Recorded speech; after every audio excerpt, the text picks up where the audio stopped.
Sir, attorney, Yes, may, ma'am. may ano kasi news circulating that the family is seeking for another independent autopsy. We will confer that with the family and we will confirm kung totoo yan. Right naman nila yun eh. So kung totoo yun, right nila yun, and they might avail of that. But I'm not confirming it yet. Attorney, Since ano? living na siya sa 24, attorney, saan na tayo ngayon? Ganito, no? Ang mangyayari is sa Monday, pupunta na siya sa Agusan. Tapos, 7 days siya doon. Nag-assign na ako kasi nag-request din yung family na baka pwede may lawyer din kaming i-assign doon. I'm asking, kasi sa, kami sa law firm, 17 kami. So kung plus kaming dalawa, kasi 15 yung associates, kaming dalawa, so 17 kami. So magkuha kami, baka si Attorney Reginald Santiago, itong Bartap Natsir namin, ang ipapunta namin doon, no? Rotation kami doon nandun, no? Why is that needed? Because we still have to secure statements. As a matter of fact, last night, mga 11 o'clock na ako na kinukuna namin mga statements. Kasi hindi kami masyado makatrabaho sa Manila, eh. Daming mga bisita, tapos we're taking advantage of the time here in Davao and then secure all statements and then sa sa Agusan. So, kailangan may resident lawyers din kami nandun para to get all statements na available. Attorney, so far, ano yung mga na-receive na assistance ng family from Ateneo? Arlington Memorial, I think, was paid. No? To be fair talaga, to be objective, I think Arlington Memorial was paid for by by Ateneo, and condolences, flowers, and Financial, wala. siguro mas mabuti siguro yung kliyente ang mag-confirm kasi may mga baka mayroon ding instances kasi wala ako doon, mga associates ko lang nandun, so hindi ko alam yung iba pa. So what will happen, attorney, if ang coach natin Well, we will do whatever is necessary, legally.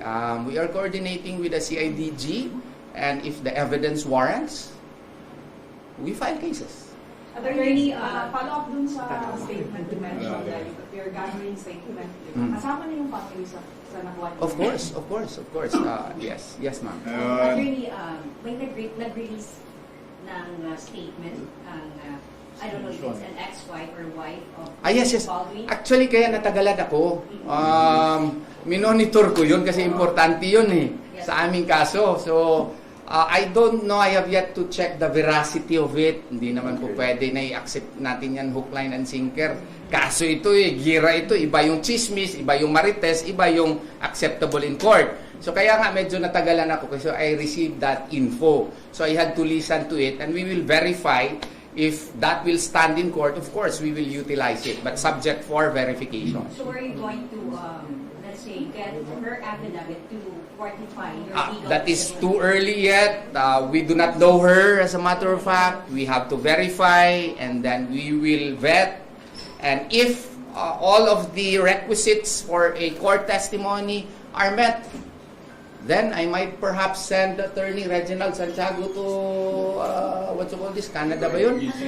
New Zealand to secure his affidavit or perhaps communicate via internet and then require her to have it apostilled and do the necessary thing in order for it to be legally admissible in the Philippines. But Professor, totoo yung sinasabi niya sa statement niya na I have to be honest with you. If it is true, it is very useful for us. Yes, ma'am. The House is going to conduct what we call an inquiry into the fatal incident. Any comment on that?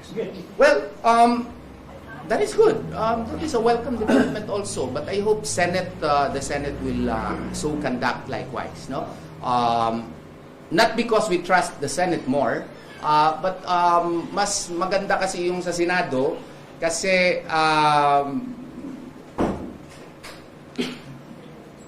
mas maganda ang Senado. My friend, if you were you be the lawyer of the other side? Kung sakali ikaw maging lawyer sa Ateneo? Ateneo. Di What Manila? are you going to do? Hindi nala ako mag-speculate, my good friend. Hindi nala ako mag-speculate kasi mahirap na. Ang daming matatalino niya, kaya nga minamaliit tayo ditong taga Davao eh. Oh, ang daming magagaling nila, hindi na nila kailangan si Attorney Torion. Kaya nga, di nala ako mag-answer diyan. Inopero ka ba na maging lawyer din ni Adelie? I have to confirm that, yes, but we have to formalize everything because this is a very sensational case. I might be accused again of ambulance chasing. My golly, no? This first time that I am accused of ambulance chasing in my 28-year law career, no?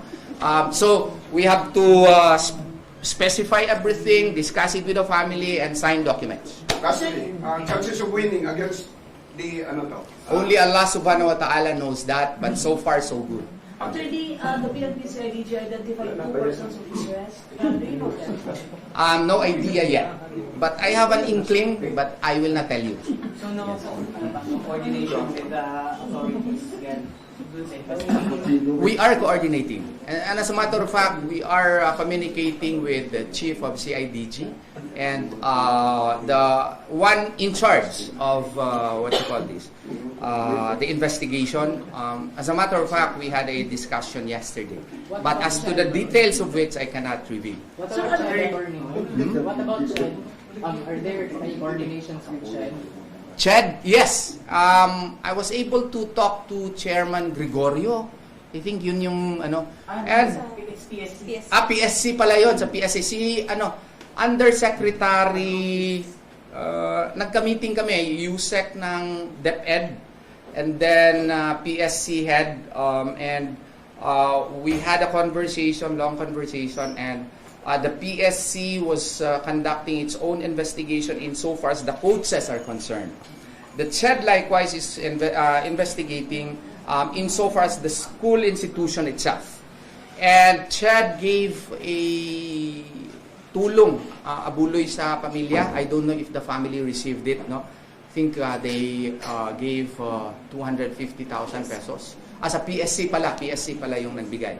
Oo. So, yung CHED, ongoing din yung investigation din nila. Actually, what was the response of the family when Coach Baldwin says, I'm sorry?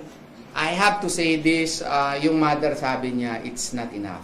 Kasi ang gusto niya yung katotohanan. Nandun yun po sa aming statement na kailangan magiging, kaya ako kasi hindi ako hilig pag mag-press ko na ako, hindi ako hilig pero sabi nila, Attorney Resi Rizada, we have to write it down, pakita sa pamilya, okay sa kanila.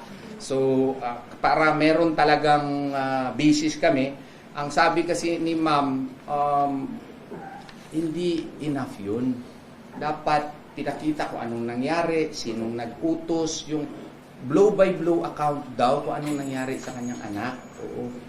Yung accountability daw dapat. Oo, hindi pwede daw magsabi na sorry tapos hindi siya sabihan kung anong nangyari.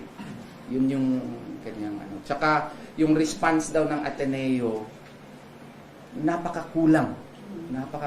Yung wala ang nag-inform sa kanya yung coach pa daw na nasa abroad hapon na.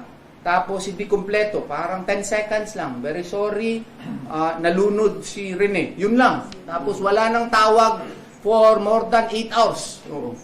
So, di pa niya alam kung anong gawain kasi wala siyang pamasahe papuntang Manila. Buti na lang si Governor Cane tumulong sa kanya. Oo.